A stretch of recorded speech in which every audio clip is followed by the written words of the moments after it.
person is limited to 3 minutes. Each person must state their name. Questions or comments must go through the chair, and comments or questions is open to any municipal matter. So the first up is George Case on short-term rentals.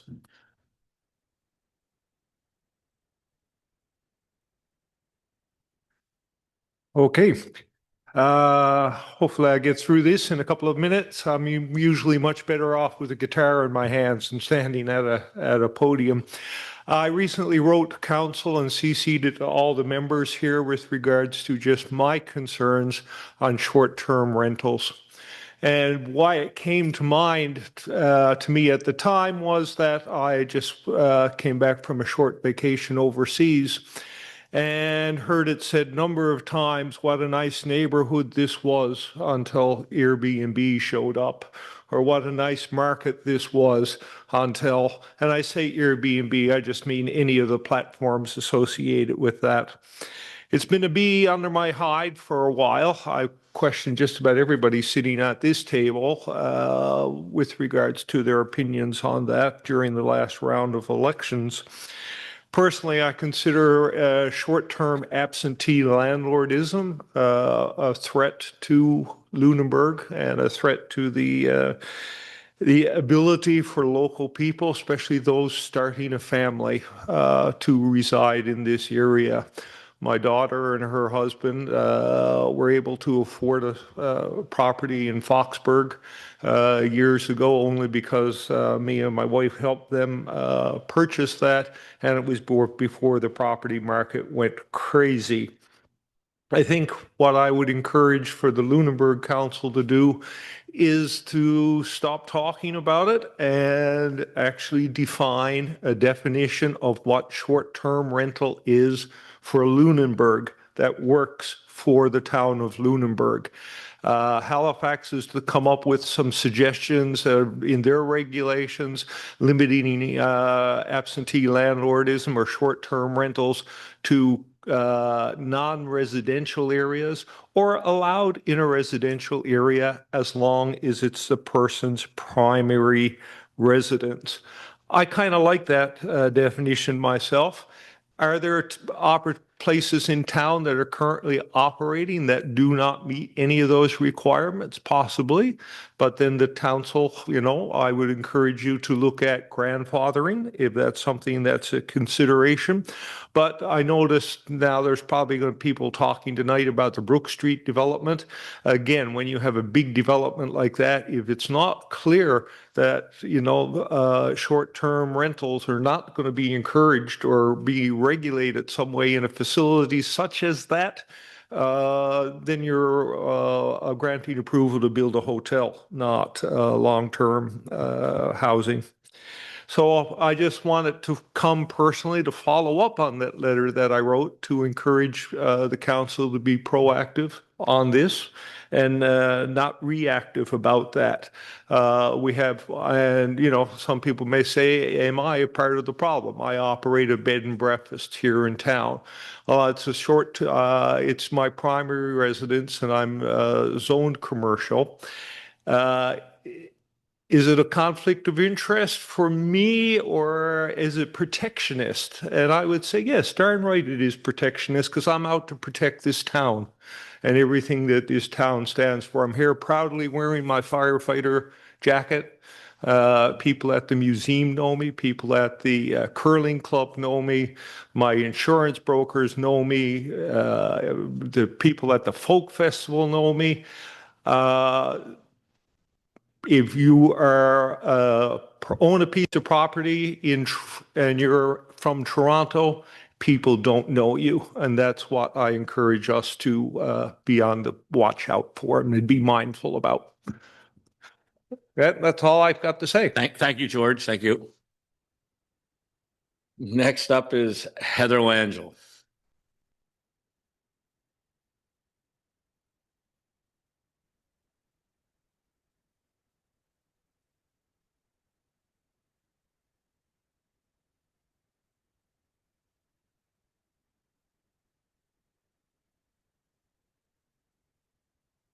Good evening, Mayor, councillors. Thank you very much for giving me the opportunity to speak. I just wanted to speak about the proposed rezoning of Brook Street, which will be discussed tonight. And I read very carefully the staff report, and I had some concerns and some questions that I hope will be addressed during your discussion of that motion. My first question is regarding the policy that governs your actions as council, and that is the municipal planning strategy. And it appears from the staff report that zoning changes are not needed to build housing on these properties. And the municipal planning strategy section 6.3.5 states that the initial placement of the form zones was conducted with much thought and as a reflection of the desired community structure. And policy 613 states council shall not adopt amendments unless council is satisfied there is a clear need for the amendment to accommodate a proposed use of land that could not be accommodated within the confines of the existing form zone. Staff was very clear in their report that development of the same height, overall scale of the proposed development could already be constructed as of right on PID 607038999, and a building of similar height would also be permitted on PID 607038881. So if the developer can already build the type of housing of their choosing, including affordable housing, if that is what they choose on that site, then why is council even considering a change in form and use zones? I understand that the developer would want the ability to build higher and with more density because that decreases their cost per unit, and it would make the property more attractive should they choose to sell it or to another developer. But that I don't think should drive a municipal policy. I think you're sort of bound to follow your municipal policy, is my understanding, and I really would appreciate it if that was addressed in your discussions. My second question is that staff has not really provided, I think, a lot of evidence that a change to marine form zoning is consistent with the intent of the MPS. The comprehensive community plan states that our iconic harbourfront will retain its heritage value and be safeguarded for marine activities. And policy 51G of the MPS states that the marine form zone is intended to maintain the distinct character of a working waterfront. Staff has interpreted this to mean that the intention was not to exclude housing, and they did provide examples of two-story homes, but they didn't really explain how a six-story apartment complex would fit in with that, even if it did have the same type of roof. The other thing that is confusing to me is at the public participation meeting on 15th October, Ms. Corson of Soltaire stated that PID 607038999 was not considered part of the waterfront. So my question is, how could you be seeking marine form zoning if you're not part of the waterfront? So I hope that maybe you can answer that. Else? Oh, It's like 4 and minutes. Okay. sorry? It's 4 minutes now. So. Sorry. Okay. Those are two of questions, so thank you. Thank you, Heather. Can you turn off the mic there, Tyson? Thank you. So there's no correspondence. No public hearings. So 10.1 is the land use amendment, first reading, rezoning of PIDs 607038881 and 607038999 Brook Street. Before we start, I'd just like to say this is not a public hearing. This is a time where we're actually here to discuss it as a council. So Mark will give his report. It'll come back to council for questions, concerns to be answered. At that time, there's basically 3 options that council can look at, and we'll move ahead at that time. We want basically the crowd to keep decorum here tonight. There's no clapping, cheering, or anything else. Whatever decision we make, we'll make a decision. We'll move forward. Not everyone will be happy with whatever decision will be made, but again, the most important thing is that we keep professional and we move forward as a community. So we'll start with Mark and the report. Thank you, Mayor and Council. I'll just keep my comments brief today as Council's already heard the full report and received the detailed written report. This item is to consider a first reading for the rezoning application submitted by Soltaire Inc. for the two adjacent subject lots on Brook Street. The request is to change the zoning from commercial mixed use to general commercial, and for the lot fronting Falkland to change the form zone from Old Town, New Town 1 to Marine Form.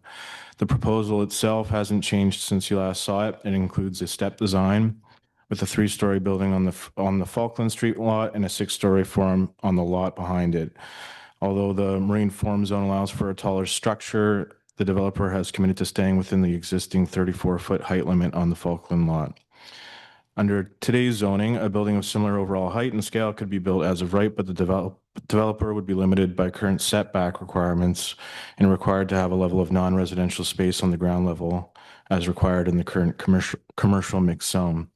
Also, you will note in the current report, there's a screening document related to the UNESCO World Heritage Site and an impact to the Statement of Outstanding Universal Value in consideration of the project in the wider setting. However, staff see no reasonable impact to the site's heritage value as detailed in that report. Thank you. Thank you. Any questions for Mark? Deputy Mayor? I don't think I have any more questions following up on a number I had posed at our last meeting, but I do have some thoughts with respect to the decision that's before us. So I throw some things out for consideration of my fellow councillors. So it's clear that the municipal planning strategy is the policy document which we are to abide by and which is the driving force behind the land use bylaw and is intended to guide development in the town of Lunenburg. And this policy was adopted by the community and is further described and interpreted in that land use bylaw. So the application before us is requesting changes to our current land use bylaw in the form of zone changes for 2 abutting parcels of land. So two different types of zone changes, form and use. So staff have provided a report, but they are not the ones empowered to change the zoning. That decision has to be made by council. And that's only done. And I think we've been through this process because we need to receive input from our community, which we have received in abundance, I think. And we have to give full consideration to the policy implications of the request. So we know what policy, portions of the MPS, what policies are relevant to this decision. And the first one I want to speak to is the future land use map, which was created to guide the evolution of use. And so it was foreseen and it is understood that uses and potential uses of property will change over time, and we don't live in a stagnant environment. And on that, the future land use map that we have currently, or that was drafted with the last MPS, there are 2 parcels of land. The 2 parcels of land are both zoned downtown commercial, which is a future land use expectation. And I put the emphasis on the word commercial. So according to that policy, use zones permitted in that it's expected that those land uses may change. And general commercial use is one of those things that it could change to. And that is what the developer has requested. However, the actual use is not commercial in any way. The use the developer is proposing is high density residential. And actually the reason to move it to general commercial is to accommodate fully residential use and to exclude commercial. The future land use map specifically lays out what uses are anticipated and would be acceptable given the current policy with future development. And it specifically excludes residential use. It could have allowed for low density, medium density, or high density residential. It did not. We don't have the benefit of seeing the map before us right now, but there are large portions of the community dedicated to residential use. And it is not now, nor was it foreseen, that this parcel of land would be dedicated to a residential use. Therefore, according to Policy 4.2, as described in the future land use map, high-density residential should not be permitted in this parcel of land. And further, according to Policy 4.1, the general commercial use zone is intended to accommodate the traditional mixes of uses found in Old Town Lunenburg. That is what it states in the policy. Again, this doesn't exclude residential. It does include residential, but if you look at Old Town Lunenburg, I challenge anyone to find a high-rise, high-density residential use that remotely resembles the development that's being proposed for this property. Again, not foreseen, not accommodated within the policy as I see it.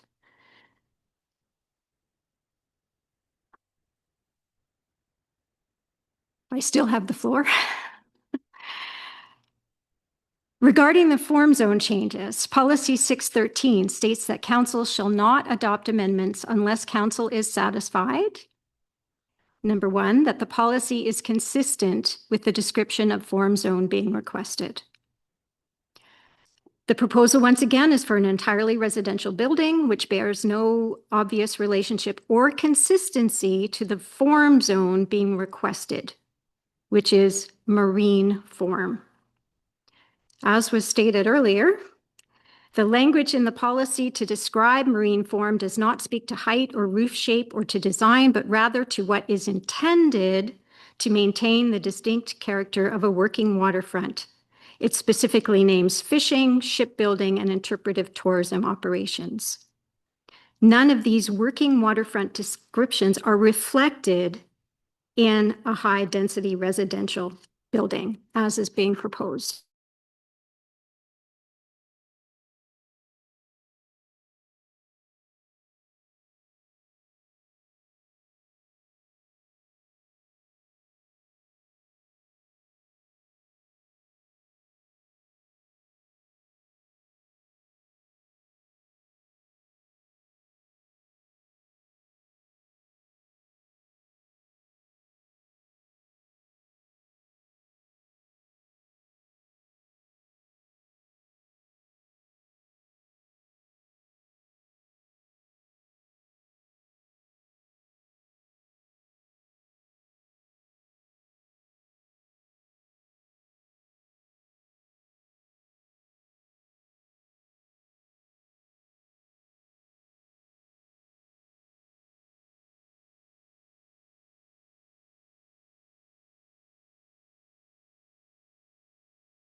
Due to the creation of congestion on road or cycling or pedestrian networks. Now, I know there was a traffic study done and time and expense was expended to have that traffic study done. I read it thoroughly.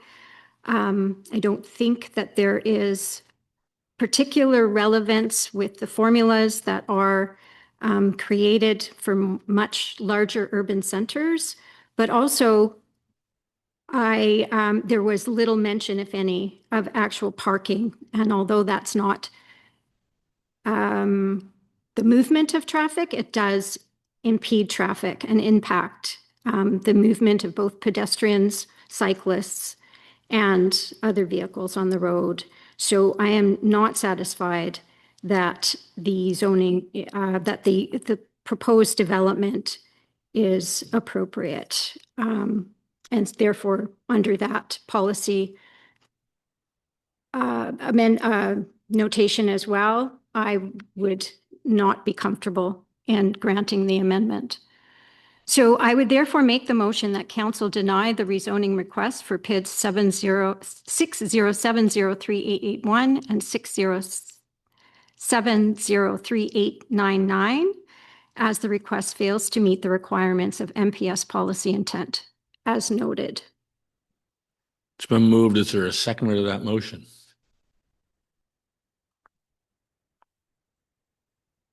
Councillor Greek, motion seconded.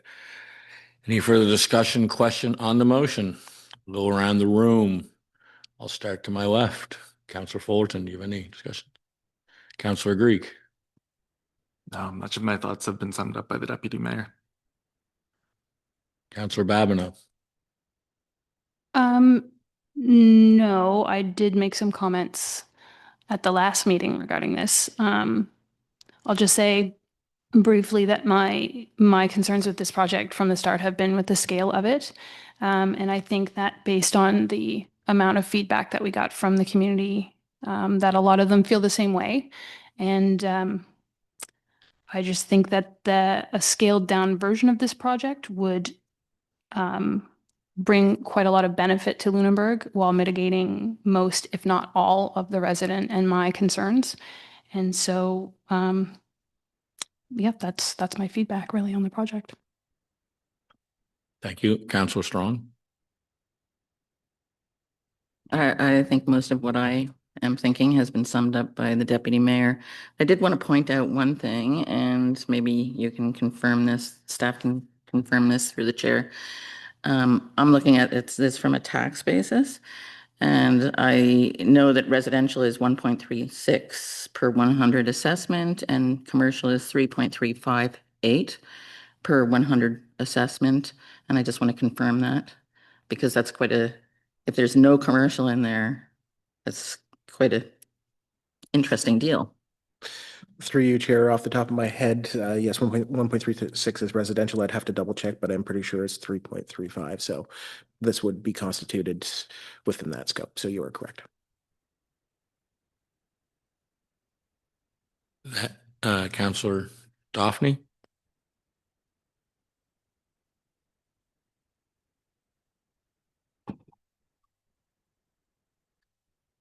I don't know where to start, really. I from the beginning, I had a problem for the scale of the development, but was pleased when she came back with some different designs and stuff, and was willing to work with us. You know, and then once I quieted the chatter down about everything else and just focused on the zoning, which is hard, but it's the zoning that we're looking at. I left work early today, and my boss knows that now, and drove around the town. Probably went to 20 different places in the town, stopped, took pictures, pointed in the direction of the development, stood and wondered and thought. And I guess my very last stop was the Swicker Wharf. And I stood out at the end of the Swicker Wharf and I looked down towards the proposed development. And I just feel that if we change the zone, as we all know,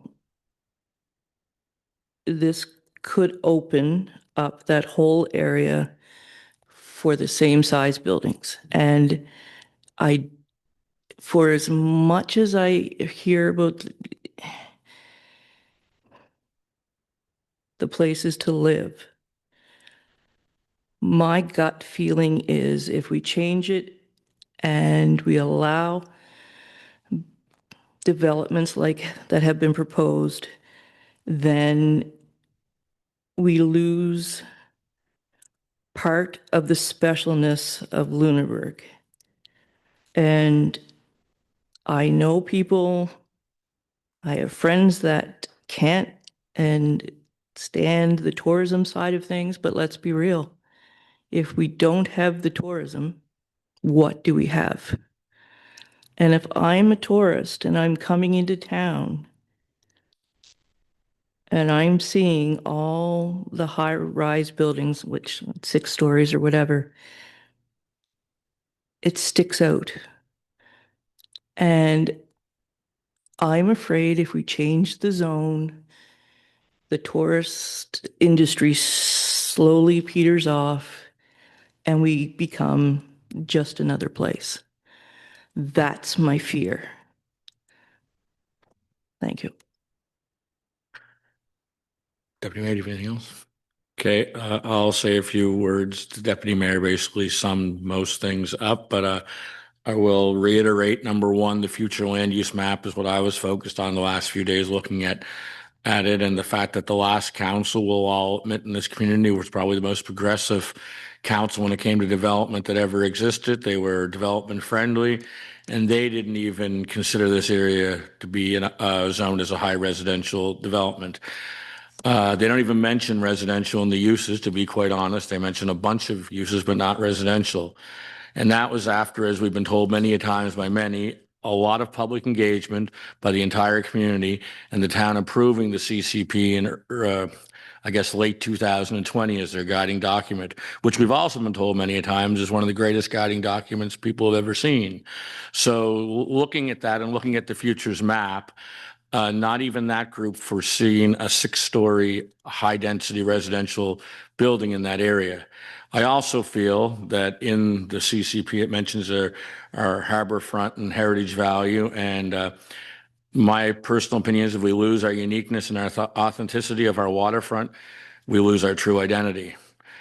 And like many have said here at this table many a times, I would 100% support a much scaled down development in that area. I think it'd be more fitting to the area and I think it would work well. But I will not be supporting a development of this size in that location of town at this time. And that is my reasoning. Thank you.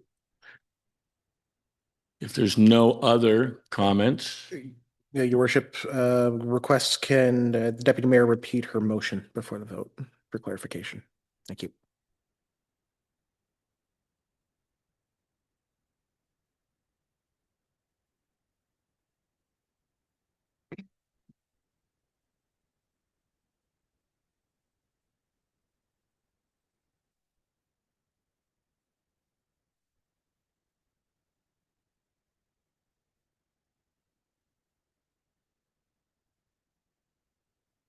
I moved that the council deny the rezoning request for the PIDs 60703881 and 60703899 as the request fails to meet the requirements of MPS policy intent.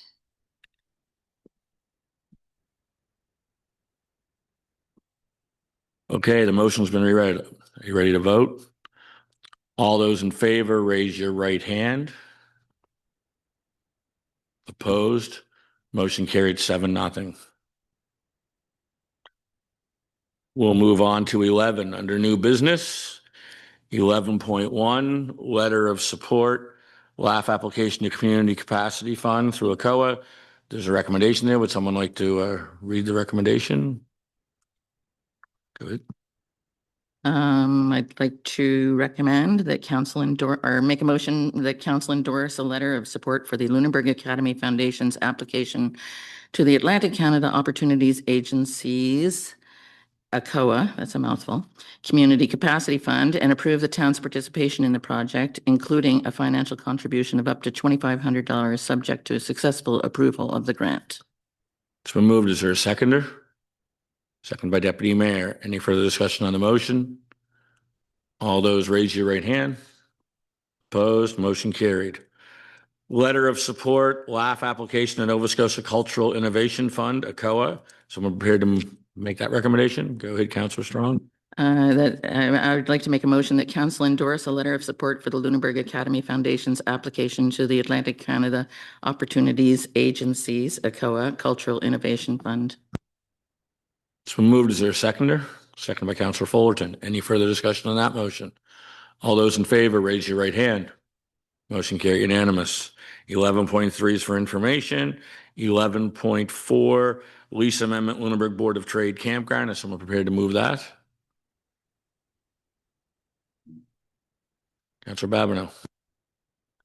I move that council approve the amendments to the lease agreement between the Town of Lunenburg and the Lunnenburg Board of Trade for the operation of the Tourist Bureau and Campground as outlined in the staff report.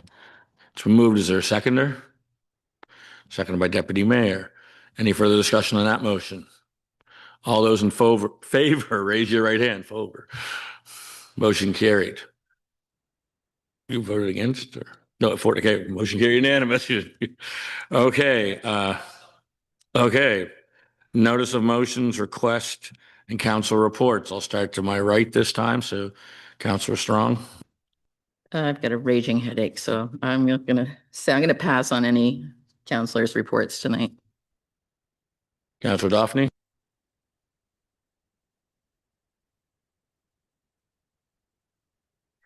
All right. So Paul, you may have to help me with this one. Senior safety. The Senior Safety Partnership is preparing to send a letter to the Minister of Seniors and Long-Term Care regarding the need for increased funding for senior safety programming in Lunnenburg County. Their letter is being finalized and will be sent on December 9th. We are asking for further funding to enable us to hire a part-time position for our coordinator, Lisa Bennett. The number of referrals continue to rise with no end in sight. Scammers, hoarding, and elder abuse is taking a financial and emotional toll on the seniors in our communities. And just to give you an example, one senior was scammed out of $200,000 and her house. And that's on the South Shore. As the town's representative on the partnership, I'm requesting that council consider issuing a brief letter of support to accompany their correspondence.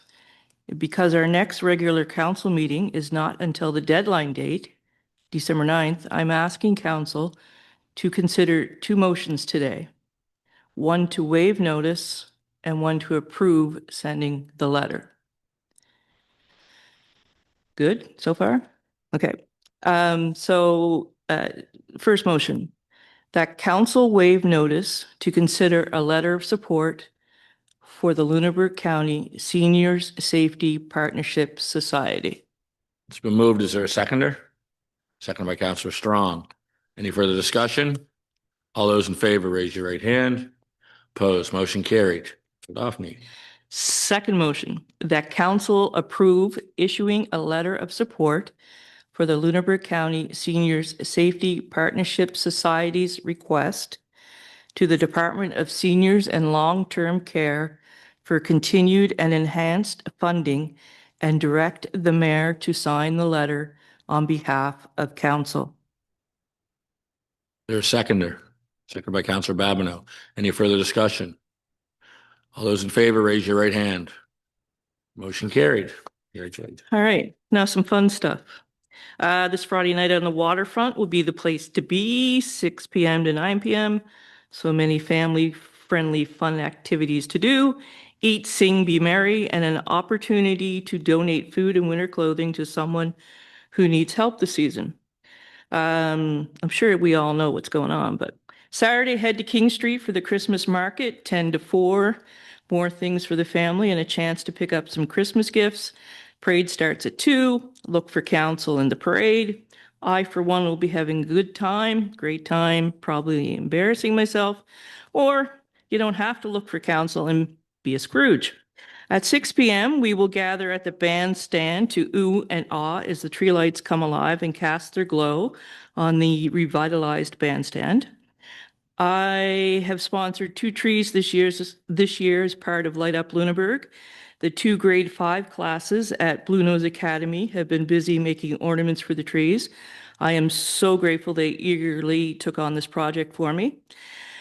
The names of the trees are written in Mi'kmaq, and I am not even going to try to pronounce them.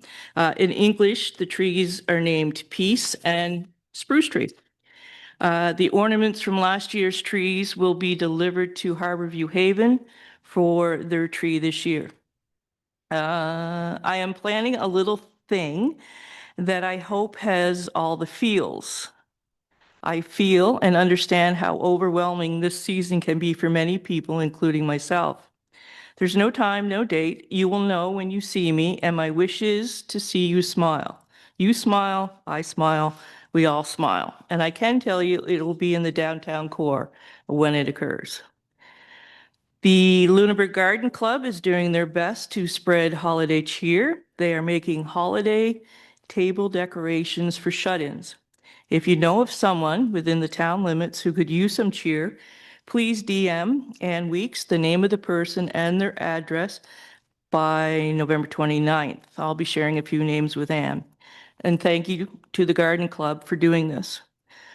December 6th is the National Day of Remembrance and Action on Violence Against Women in Canada, commemorating the awful 1989 École Polytechnique massacre. It is also known as White Ribbon Day, and it's a day to remember the victims and reflect on gender-based violence. Christmas Craft Show, December 6th and 7th at the Community Center, Curling Club, and Blue Nose Academy. There is a Christmas market at the Lunnenburg Fire Hall, December 6th, 9 to 3. The Ladies Auxiliary of the Lunnenburg Fire Department will be selling the frozen apple crisps.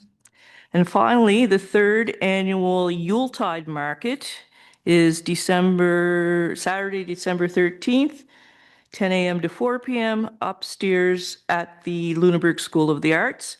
And I'm told there's lots of unique treasures to be found. Thank you. Deputy Mayor? No, I'm fine. Thanks. I think Councillor Daphne covered a lot of the local events that are going on. It's a very busy time of year, and I'm sorry I'm going to be away and miss much of it. So I hope everyone has a good time until I return. Thank you. Councillor Fullerton? Nothing to report today. Councillor Green?